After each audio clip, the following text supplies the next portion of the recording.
हा अ, पसायदान हा थोडासा मी आजचा विषय घेतलेला आहे.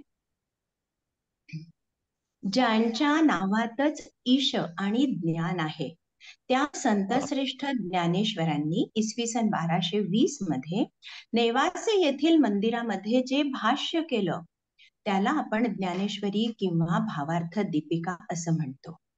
सर्वसामान्यांना समजेल अशा सरळ सोप्या मराठी भाषेतील हा ग्रंथ अत्यंत परिपूर्ण आणि सर्वश्रेष्ठ आहे. ज्ञानेश्वरीतील जे विचार आहे ते सारांश रूपाने तिथे मांडलेले आहेत, त्याला आपण पसायदान म्हणतो. पसायदान ज्ञानेश्वरीच्या विवेचनाला आलेलं हे एक अत्यंत मधुर असं फळ आहे. भगवद्गीतेतील 700 श्लोक हे 18 अध्यायामध्ये विभागले गेलेले आहेत. त्यावर 9000 ओव्यांचं भाष्य माऊलींनी केलेलं आहे.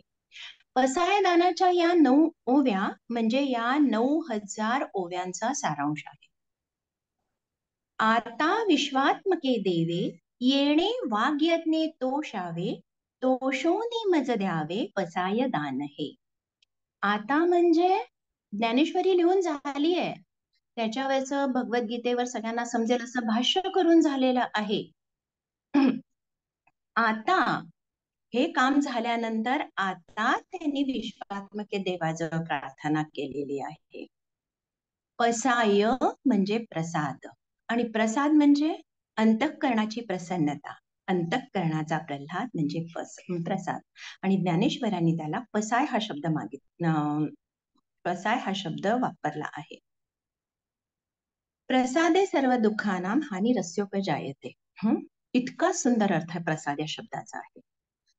ज्ञानेश्वर म्हणतात 9000 ओव्यांचा जो वाग्यज्ञ केला आहे त्याने हे विश्वात्मके देवा तुम्ही आता संतुष्ट व्हावे आणि तोषोनी संतुष्ट होऊन, मी फक्त तुमचा शिष्य आहे म्हणून नाही, तर हा जो वाग्यज्ञ केला त्यांनी तुम्ही संतुष्ट व्हावे आणि माझ्या झोळीमध्ये हा प्रसाद टाकावा असं ज्ञानेश्वर माऊली म्हणतात. सर्व विश्व हेच माझे घर नव्हे तर आपणच जो सर्व विश्वमय बनला आहे अशा श्री निवृत्तीनाथांना ज्ञानेश्वरांनी विश्वात्मक देवा असं संबोधलं आहे. जे खळांची व्यंकटी सांडो तया सत्कर्मी रती वाढो भूता परस्परे पडो मैत्र जीवांचे. पहिल्या प्रथम त्यांची मागणी आहे खळांची व्यंकटी सांडो. खळ म्हणजे दुष्ट लोक, व्यंकटी म्हणजे वाकडेपणा आणि सांडो म्हणजे नष्ट हो. ज्ञानेश्वरांनी सगळ्या समाजाला भक्तीचं वळण लावलं, सन्मार्गाकडे चालायची वाटचाल दाखवली आणि अशा सत्प्रवृत्तीकडे वळलेल्या लोकांची आठवण पसायदान मागताना ज्ञानेश्वरांनी नाही केलेली. त्यांनी आठवण केली कोणाची? खळ लोकांची. खळ लोक जे समाजातले असे लोक होते की ज्ञानेश्वर आणि त्यांची भावंडे यांचा अतोनात छळ लोकांनी केला. त्यांना ब्राह्मण होण्याचा, वेद विद्या शिकण्याचा, एवढंच काय तर साधा माणुसकी सुद्धा अधिकार नाकारला. असे हे जे खळ लोक आहेत त्यांची आठवण ज्ञानेश्वरांनी सगळ्यात केली. ज्ञानेश्वरांना आपण माऊली म्हणतो. माऊली म्हणजे आई. आईचं आपल्या सगळ्या अपत्यांवर प्रेम असतंच, पण आईचा जास्त ओढा किंवा कल हे थोड्या वाईट प्रवृत्ती असलेल्या तिच्या अपत्याकडे जास्त असतो. कारण तिला हे माहित असतं की तिचं जे अपत्य सत्प्रवृत्ती धारण करून सन्मार्गावरून चालणार आहे त्याला तर त्याच्या सद्गुणांमुळे समाज पटकीने जवळ करणार आहे. परंतु या थोड्या वाकल्या अपत्याचं काय? त्याला तर फक्त मातृहृदयात जवळ करणार आहे, त्याला कोणीच जवळ करणार नाहीये. आणि म्हणून या खल लोकांची, ज्या लोकांना दुसरे लोक जवळ करणार नाहीत सहजी, त्यांची आठवण ज्ञानेश्वरांनी केली आहे. ज्ञानेश्वरांनी खल नष्ट होवो हे कधीच म्हटलेलं नाही. खल प्रवृत्ती नष्ट होवो एवढं त्यांनी मागितलंय. खल राहिले तर चालतील, कारण एकदा माणसातली दुष्ट प्रवृत्ती जर का नाहीशी झाली तर जो माणूस उरतो त्याला सन्मार्गाकडे वळवणं हे खूप सोपं पडतं. भगवान श्रीकृष्ण ज्यांनी गीता सांगितली ते स्वतःच्या अवतरणाचे प्रयोजन सांगताना म्हणतात यदा यदा हि धर्मस्य ग्लानिर्भवति भारत अभ्युत्थानम धर्मस्य तदात्मानं सृजाम्यहम्. पुढे म्हणतात, परित्राणाय साधूनां विनाशाय च दुष्कृतां. जेव्हा जेव्हा धर्माचा नाश होईल, धर्माची हानी होईल, त्या वेळेस मी जन्म घेईन, साधूंचं परित्राण करेन आणि दुष्टांचा विनाश करेन. आणि त्यांचा शिष्य ज्ञानेश्वर माऊली ते म्हणतात, मला खळ राहिले तर चालतील, खल प्रवृत्ती नष्ट होऊ दे. एकदा दुष्टता नाहीशी झाली माणसातली, तर माणसाला सन्मार्गाकडे वळवणं हे खूप सोपं पडेल. जगातील दुष्ट प्रवृत्ती नाहीशी झाली पाहिजे. दुष्ट लोकांचा नाश करून काही नाही, दुष्ट लोक परत परत निर्माण होणारच आहेत. माणसातील दुष्टपणा एकदा जर का नाहीसा झाला ना, तर चांगल्या कामातील, चांगल्या सत्कर्मातील त्याची आवड वाढते. आणि सत्कर्माकडे किंवा चांगल्या कामाकडे जर का त्याची आवड वाढली, तर वाईट काम करण्याकडे त्याचा ओढा हा आपोआप कमी होणार आहे. भूता परस्परे जडो, भूता परस्परे पडो मैत्री जीवांचे. माणसातील चांगुलपणा जसा जसा वाढेल, तसे तसं जगातील जीवमात्रांचे आपापसातील प्रेम, सद्भावना हेही वाढेल. दुरितांचे तिमिर जाओ, विश्वास स्वधर्मे सूर्ये पाहो, जो जैवांशील तो तेला हो, प्राणी जात. दुरिता म्हणजे पाप, तिमिर म्हणजे अंधार, स्वधर्म म्हणजे स्वतःचा म्हणजे आत्म्याचा धर्म, वांछील इच्छा करी आणि लाभो म्हणजे मिळो. पापाचा अंधकार नाहीसा हो, हे ज्ञानेश्वरांचं मागणं आहे. जगातील पाप, जगातील दुराचरण हे नाहीसं व्हावं. आणि त्यासाठी काय व्हायला हवं, तर विश्व स्वधर्मे सूर्ये पाहो. सत्व, रज, तम हे जे विविध आपले गुण असतात, त्यांच्या कमी अधिक प्राबल्याने माणसामध्ये मद, मोह इत्यादींची निर्मिती होते आणि माणूस पापाचरण करण्याकडे प्रवृत्त होतो. त्याच्यातले हे दुर्गुण नाहीसे व्हावे आणि आपल्या सगळ्या इच्छा शुद्ध करून त्यांचं वर्तणूक व्हावी, अशी इच्छा ज्ञानेश्वर करतात. त्याच्यासाठी सूर्योदय व्हायला हवा. आणि सूर्योदय म्हणजे कसा, स्वधर्माचा सूर्योदय. स्वधर्म म्हणजे इथे असं नाही मी हिंदू आहे, अजून कोणी असे, हा धर्म अपेक्षित नाहीये. तर स्वधर्म म्हणजे आत्म्याचा धर्म, माणुसकीचा धर्म. प्रत्येकाला आपापल्या धर्माचं ज्ञान व्हावं, त्यांनी तसं आचरण करावं, आपला धर्म ओळखून वागावं, हा स्वधर्म. आणि जी व्यक्ती स्वधर्माने वागते ना, तिथे पापाचरण हे होत नाही. स्वधर्मे निधनम श्रेय, परधर्मे भय, हे गीतेत सुद्धा म्हटलेलं आहे. बरं, धर्म हा प्रत्येकाला आपापल्या जन्मापासून चिकटलेला असतो. बाई ही बाईच असते, पण ज्या वेळेस ती आई होते त्यावेळेस तिला मातृधर्म चिकटतो आणि अपेक्षा अशी असते की तिने आधी मातृधर्माचं पालन करावं. जर तिला ते सोडून अजून वेगळ्या पद्धतीने वागायची इच्छा झाली, तर समजायचं की ती परधर्माचं आचरण करते आहे. म्हणजे आपल्या परस्परांबद्दल जर का आपण परधर्माचं आचरण करणं टाळत गेलो, तर काय होईल, माणसांचं परस्पराबद्दल असलेलं प्रेम, मैत्र हे वाढीला लागेल. ज्याला जे वांछित इच्छा होईल त्याला ते मिळेल. आणि माणसातील आनंद, सौख्य, समाधान हेही वाढीला लागेल. मला नाही मिळालं तर चालेल, माझ्या समोरच्या व्यक्तीला मिळालं ना, चांगली गोष्ट आहे, त्याला मिळालं म्हणजे मला मिळाल्यासारखंच आहे. ही जी विशाल वृत्ती आहे ती माणसाची वाढीस लागेल. आणि हा ज्ञानेश्वरी चा किंवा पसाय दान रचण्याचा हा ज्ञानेश्वरांचा मूळ हेतू आहे. वर्षत सकळ मंगळी, ईश्वर निष्ठांची मांदियाळी, अनवरत भूमंडळी भेटतू भूता.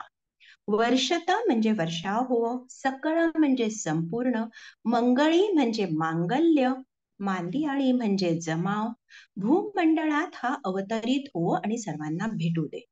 म्हणजे या पृथ्वी तलावर मांगल्याचा वर्षाव करणारे जे लोक आहेत, संत आहेत, ते ह्या पृथ्वीवर खूप मोठ्या प्रमाणात अवतरित होऊ दे आणि सगळीकडे विचरू दे. श्रेष्ठ पुरुष जे आचरण करतात त्याचं समाज अनुकरण करत असतं. त्यांच्या वागण्यातून, बोलण्यातून त्यांच्या कृतीतून एवढंच नव्हे तर इव्हन त्यांच्या दृष्टिक्षेपातून सुद्धा ते जो ज्ञानदीप दाखवतात त्याच्या प्रकाशामध्ये समाज हा सत्कर्माकडे लगेच वळतो. अशा या ईश्वरनिष्ठ लोकांचा वावर या भूतलावर खूप मोठ्या प्रमाणावर व्हायला हवा. ईश्वरनिष्ठ लोक. मग इथे मी म्हणू शकते मी काही ईश्वरनिष्ठ नाहीये का? मी देवाची प्रार्थना करते, पूजा करते, स्तोत्र वगैरे म्हणते, देवाला हात जोडते, उपास तापास करते, म्हणजे मी ईश्वरनिष्ठ आहे. पण असं नाहीये. मी ईश्वरनिष्ठ नाहीये. मनुष्य प्राणी हा नश्वरनिष्ठ असतो. मनुष्याला माहित असतं या क्षणी असणाऱ्या गोष्टी आहेत त्या पुढच्या क्षणी असतीलच असं नाही. सत्ता, संपत्ती, वैभव, पैसा, वय, सौंदर्य काहीही टिकणारं नसतं. संपत्तीला तर आपण चंचल हे नावच दिलेलं आहे. अगदी विश्वसुंदरी असलेली स्त्री सुद्धा छाती टोकपणे असं कधीच म्हणणार नाही की माझ्या आयुष्याच्या शेवटच्या क्षणापर्यंत मी इतकीच सुंदर दिसणार. म्हणजे या सगळ्या गोष्टी या अजर अमर नाहीत, नष्ट होणाऱ्या आहेत. बरं त्या नष्ट पुढच्या क्षणी होतील की पुढच्या तासाला होतील हेही आपल्याला माहित नाही. तरी मनुष्य सगळं आयुष्यभर त्यांच्या मागे मागे धावत असतो, जीव तोडूस तर मेहनत करतो फक्त याच गोष्टी मिळवण्यासाठी. मग आपण सांगा की आपण मी जसं मी म्हंटल माझं उदाहरण देऊन की मी या गोष्टींच्या मागे लागतेय, मग मी ईश्वरनिष्ठ कशी झाली? मी तर नश्वरनिष्ठच आहे ना. मी ज्या गोष्टी अजर अमर आहेत त्यांच्या मागे मी जात नाहीये. मला संपत्ती हवी, पुढच्या क्षणी असो की नसो, पण मी मिळवण्यासाठी धडपडणारे, आयुष्यभर मरणार आहे. मी नुसती माझ्यासाठीच नाही माझ्या पुढच्या पिढीसाठी पण जपून कसं ठेवता येईल हे पाहणार आहे. म्हणजे मी या नश्वर जे आहे त्याच्याच मागे धावतीये. आणि अशा ह्या नश्वरनिष्ठ लोकांना ईश्वर तत्वाकडे वळायचं काम ईश्वरनिष्ठ लोक करतात. श्रेष्ठ पुरुषांचं जे आचरण आहे ते आपण जर केलं तर ते आचरण कसं करतात? सारासार विचार करतात. ते संसार पाशातून पूर्णपणे मुक्त झालेले असतात. आणि अशा लोकांचा संग्रह आपण आपल्या जवळ करून आपण वाटचाल करायला शिकलं पाहिजे. ही शिकवण आहे. गीतेत सुद्धा ही शिकवण दिलेली आहे. आणि अशा या ईश्वरनिष्ठ लोकांची मांदियाळी म्हणजे खूप मोठा जमाव आणि भूतलावर सगळीकडे अवतरला पाहिजे. म्हणजे सतत या लोकांच्या चांगल्या आचरणाचा, विचारांचा प्रभाव हा सर्वसामान्य लोकांवर पडायला हवा. पुढची ओळी. चला कल्पतरूंचे आरव, चेतना चिंतामणीचे गाव, बोलते जे अर्णव पियुषांचे. ईश्वरनिष्ठांचे वर्णन करण्यासाठी ज्ञानेश्वरांनी या उपमा घेतल्या आहेत. कल्पतरू म्हणजे असा वृक्ष असतो की ज्याच्या छायेत आपण बसलो आणि मनात कोणती पण इच्छा आणली तर ती पूर्ण होते. चिंतामणी म्हणजे असा एक मणी असतो की तो आपल्या सगळ्या, त्याला आपण धारण केलं आपल्या सगळ्या इच्छा पूर्ण होतात. अर्णव म्हणजे समुद्र आणि पियुष म्हणजे अमृत. जंगलामध्ये एखादाच कल्पतरू असतो, आपल्याला त्याला शोधावं लागतं. पण ईश्वरनिष्ठ लोक म्हणजे हे कल्पतरूच आहेत आणि त्यांना तुम्हाला शोधावं लागत नाही, ते तुम्हाला शोधत शोधत येतात, ते तुमच्यापर्यंत येतात. अशा या कल्पतरूंची मोठी बाग आहे जे तुमच्या सगळ्या इच्छा पूर्ण करतील, कारण तुम्ही त्यांच्या छायेमध्ये सन्मार्गाने वागणार आहात. चिंतामणी म्हणजे तुम्ही जे चिंताल ते रत्न आपल्याला देतं असं म्हणतात.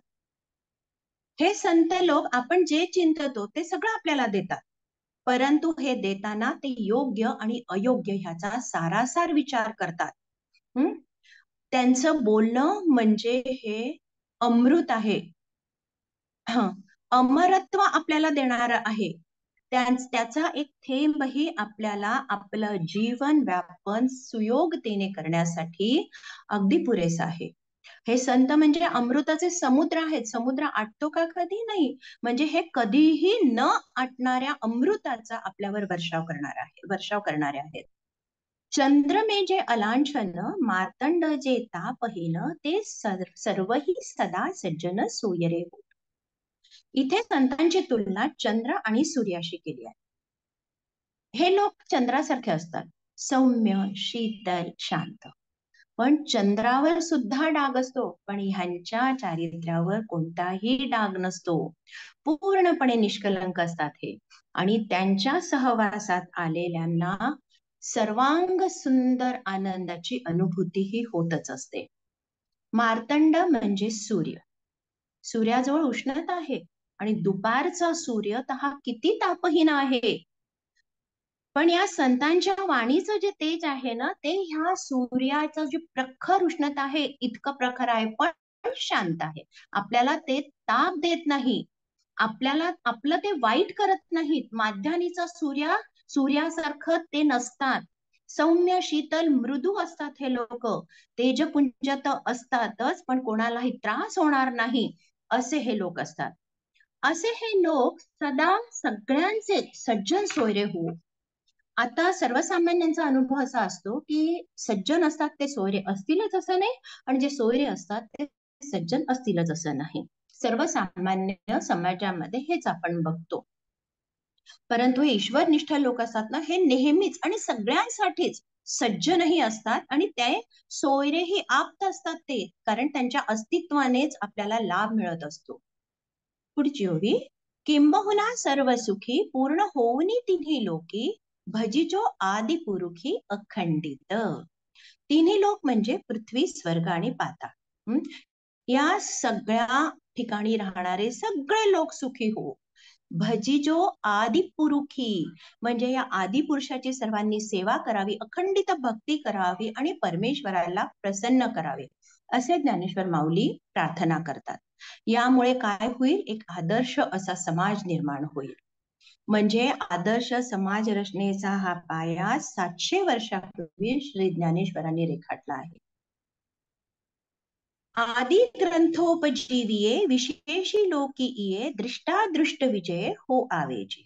ग्रंथ हेच ज्यांचे जीवन बनलेले आहे असे हे जे विशेष लोक आहेत ना, त्यांना दृष्ट आणि अदृष्ट या दोन्ही गोष्टींवर विजय प्राप्त हो, असे ज्ञानेश्वर माऊली मागतात. गीतेमध्ये कर्मयोग आणि भक्तियोग हे परमात्म्याला प्राप्त करून देण्यासाठी, त्याच्यापर्यंत पोहोचण्यासाठी आपल्याला मार्ग सांगितले आहे. आणि त्यासाठी आपण सत्व गुणयुक्त मार्गाने चाललं पाहिजे. सतत परमेश्वराचं नामस्मरण केलं पाहिजे. असं केल्याने काय होईल तर दृष्ट म्हणजे आता आहोत, अस्तित्वात आहोत म्हणजे आपलं जीवन, आणि अदृष्ट म्हणजे मरणोत्तर, असे हे दोन्ही विजय आपल्याला मिळतील असं ज्ञानेश्वर माऊलींचं सांगणं आहे.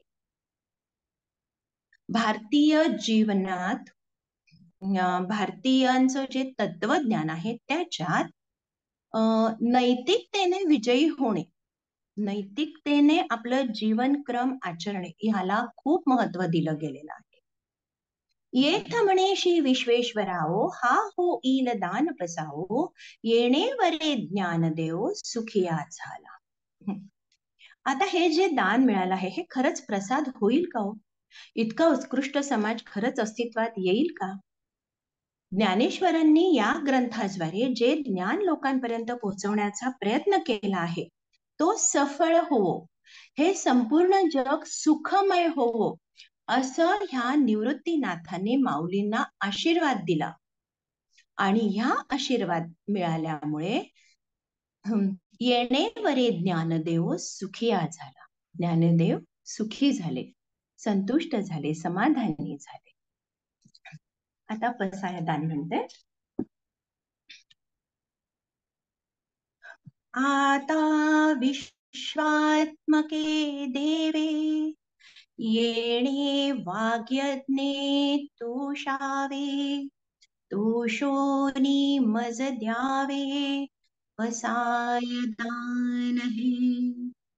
जे खळांची व्यंकटी सांडो, तया सत्कर्मी रती वाढो, भूता परस्परे पडो, मैत्र जीवांचे.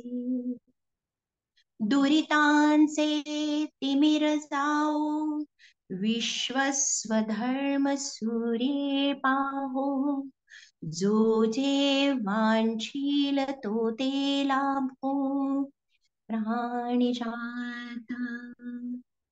वर्षत सकळ मंगळी, ईश्वरनिष्ठांची मांदियाळी, अनवरत भूमंडळी भेटतू भूता.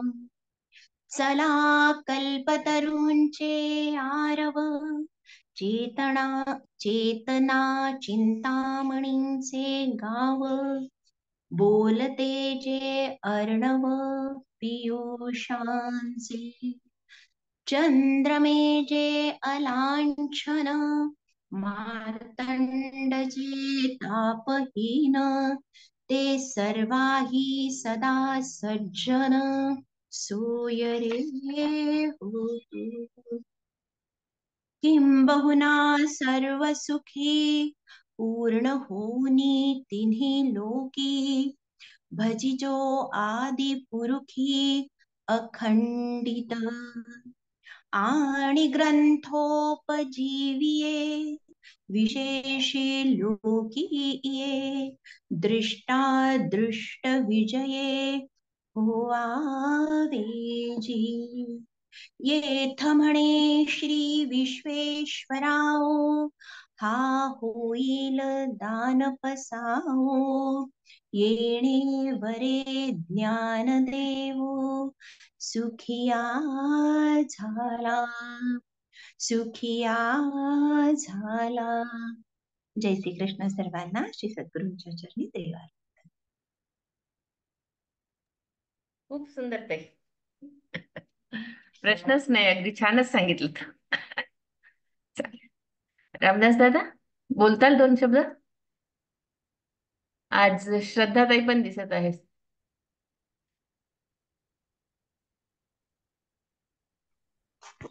नमस्कार ताई. फार सुंदर असं आपण रसायदानावर विवेचन केलं.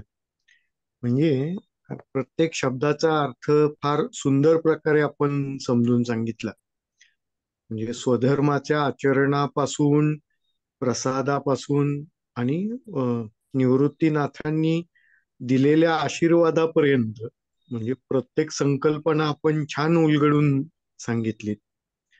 आणि पसायदान हे महत्वाचं असं भावार्थ दीपिका व ज्ञानेश्वरी यांचं खूप असं सार आहे, किंवा तो असा काही गर्भित असा अर्थ आहे की ज्याच्यामुळे सर्व ओव्यांचा अर्थ एका ठिकाणी प्रसाद रूपाने मागितलेला आहे माऊलींनी. असं त्याचं वर्णन आपण खूप सुंदर असं मांडलं आणि ते मनाला खूप भावलं आणि छान वाटलं. धन्यवाद दादा. रामकृष्ण. जय श्री छान. कृष्ण. अजून कोणी बोलतं? मी बोलू दादा? हॅलो. हो हॅलो. हो हो म्हणा, बोला ताई. हो, आता ताईंनी सांगितल्याप्रमाणे ते खळांची व्यंकटी सांडो, ते वाक्य मला इतकं आवडलं, म्हणजे असं मनाला जाऊन भिडलं. तर खरंच म्हणजे जगातल्या दुष्ट लोक नष्ट करण्यापेक्षा त्यांच्यातली प्रवृत्ती नष्ट करणं, त्यांना चांगल्या मार्गावर आणणं, हे मला खूप म्हणजे खूप असं. आपण नाही का एखाद्याचं आवडलं नाही काय नाही तर लगेच त्यांचा द्वेष करायला लागतो, आपल्याला हे आवडत नाही ते आवडत नाही.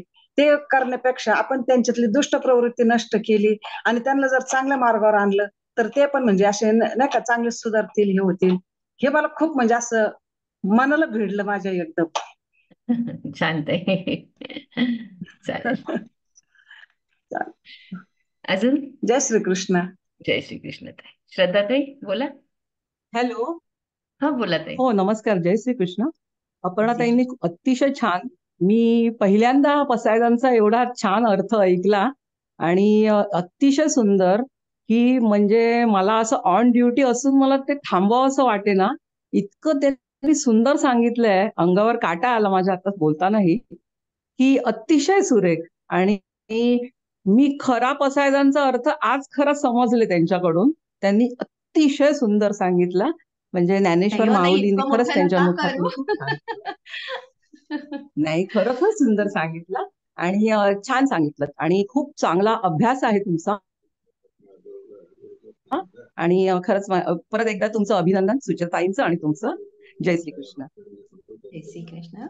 ताई एक ताई भजन खरंच घेऊ का? खूपच छान सांगितलं तुम्ही पसायदानाचा अर्थ. आम्ही पण पहिल्यांदाच ऐकला एवढा व्यवस्थित. सुचिता ताई एक भजन घेऊ का? हो चालेल, हरकत नाही ताई, चालेल चालेल. कारण वेळ आहे आपल्या जवळ अजून. हो हो हो, आहे आहे. खूप दिवस झाले खरं तर चातुर्मास सुटलं आणि त्याच्यानंतर भजन नाही किंवा काहीच नाही आहे. चालेल, घ्या ताई. नाम आहे आदि अंती, नाम सर्वसार, आहे बुडत्याला नौका जीवनी आधार. नाम आहे आदि अंती, नाम सर्वसार, आहे बुडत्याला नौका जीवनी आधार. नामे तरिले पतित, तरिले पाषाण, नामे कोणियासे लिधले मुनी पदसाण. नामे तरिले पतित, तरिले पाषाण, नामे कोणियासे लिधले मुनी पदसाण. नाम जाणी संचिताचा पूर्ववडी वार, आहे बुडत्याला नौका जीवनी आधार, आहे बुडत्याला नौका जीवनी आधार. नाममय झाला चोखा, ब्रह्मलीन झाला, अजामेळ पापराशी वैकुंठासी गेला. नाममय झाला चोखा, ब्रह्मलीन झाला, अजामेळ पापराशी वैकुंठासी गेला. तेची उभी पंढरीसी घेऊनी आकार, आहे बुडत्याला नौका जीवनी आधार. नामे जपो वाचा नित्य, श्वासात हे नाम, नाममय हो देवा माझे नित्य कर्म. नामे जपो वाचा नित्य, श्वासात हे नाम, नाममय हो देवा माझे नित्य कर्म. नामाच्याच संगे लाभो प्रेम रे अपार, आहे बुडत्याला नौका जीवनी आधार. नाम आहे आदि नाम आहे आदि अंती, नाम सर्वसार, आहे बुडत्याला नौका जीवनी आधार. झालं काय?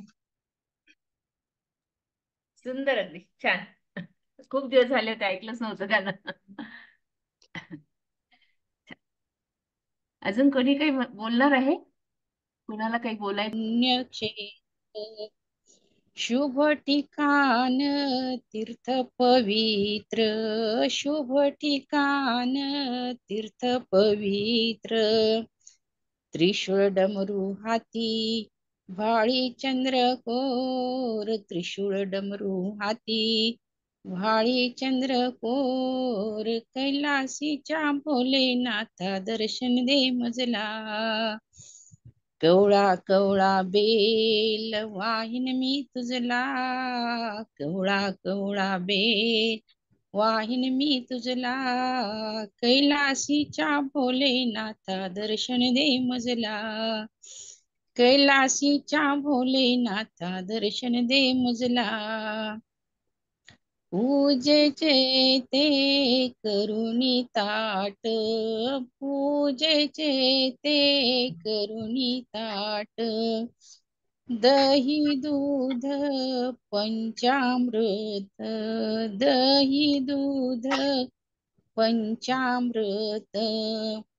बेल फूल हार गजरे वाहिन मी तुझला, बेल फूल हार गजरे वाहिन मी तुझला, कैलाशीच्या भोलेनाथा दर्शन दे मजला, कैलाशीच्या भोलेनाथा दर्शन दे मजला, कवळा कवळा बेल वाहिन मी तुझला, कवळा कवळा बेल वाहिन मी तुझला, कैलासीच्या भोलेनाथा दर्शन दे मजला, कैलासीच्या भोलेनाथा दर्शन दे मजला, चांदीचे ते करुणी ताट, चांदीचे ते करुणी ताट, पंचपक्वान्ने वाढिली त्यात, पंचपक्वान्ने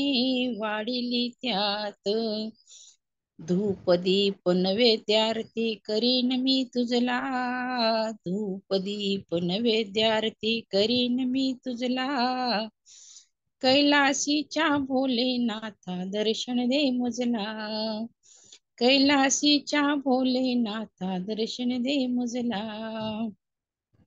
कवळा कवळा बेल वाहिन मी तुझला, कवळा कवळा बेल वाहिन मी तुझला, कैलासीच्या भोलेनाथा दर्शन दे मजला, कैलासीच्या भोलेनाथा दर्शन दे मजला, सर्व देव देवळात, सर्व देव देवळात, भोलेनाथ भुयारात, भोलेनाथ भुयारात, भिल्लिनीचे रूप घेऊन जिंकिले तुझला, भिल्लिनीचे रूप घेऊन जिंकिले तुझला, कैलासीच्या भोलेनाथा दर्शन दे मजला, कैलासीच्या भोलेनाथा दर्शन दे मजला,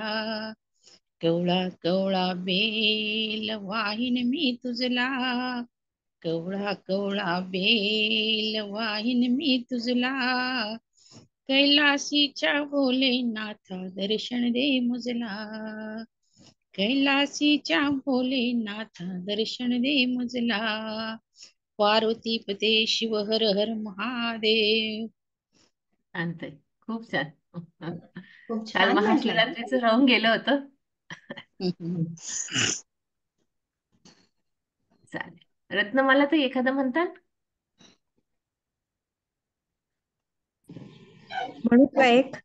हो म्हणत आहे, हरकत नाही. खूप दिवस झालेत. शंकराचंच म्हणते हा. बर बर.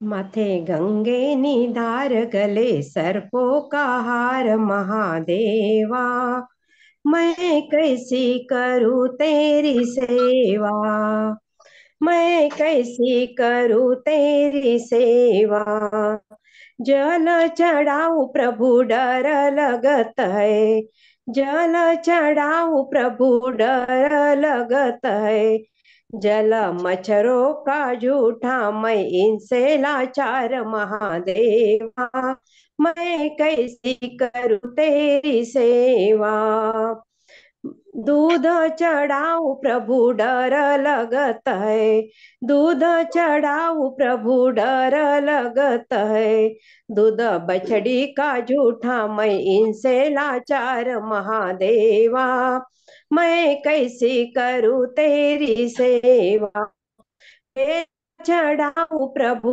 डर लगत है, बेल चढ़ाऊं प्रभु डर लगत है, बेल काटो का झूठा मैं इनसे लाचार महादेवा, मैं कैसी करूँ तेरी सेवा, फूल चढ़ाऊं प्रभु डर लगत है, फूल चढ़ाऊं प्रभु डर लगत है, फूल भौरों का झूठा मैं इनसे लाचार महादेवा, मैं कैसी करूँ तेरी सेवा, बबूती चढ़ाऊ प्रभु डर लगत है, बबूती चढ़ाऊ प्रभु डर लगत है, बबूती अग्नि का जूठा मैं इनसे लाचार महादेवा, मैं कैसी करूँ तेरी सेवा, माथे गंगे निधार गले सर्पों का हार महादेवा, मैं कैसी करूँ तेरी सेवा, मैं कैसी करूँ तेरी सेवा. खूपच सुंदर हं, ताई. सुंदर आहे. चालेल. अजून कोणाला म्हणायचं का एखादं? नाही तर मग आपण मीटिंग बंद ठेवू करूयात. कोणाला म्हणायचं आहे का?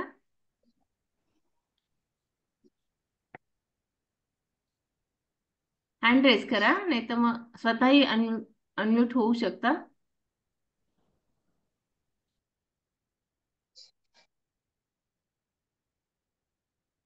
ठीक आहे, चालेल. सर्वांना जय श्री कृष्ण परत एकदा. खूप छान वाटलं अगदी. आपण ताई तुमचे आभार. सर्वांना चालेल.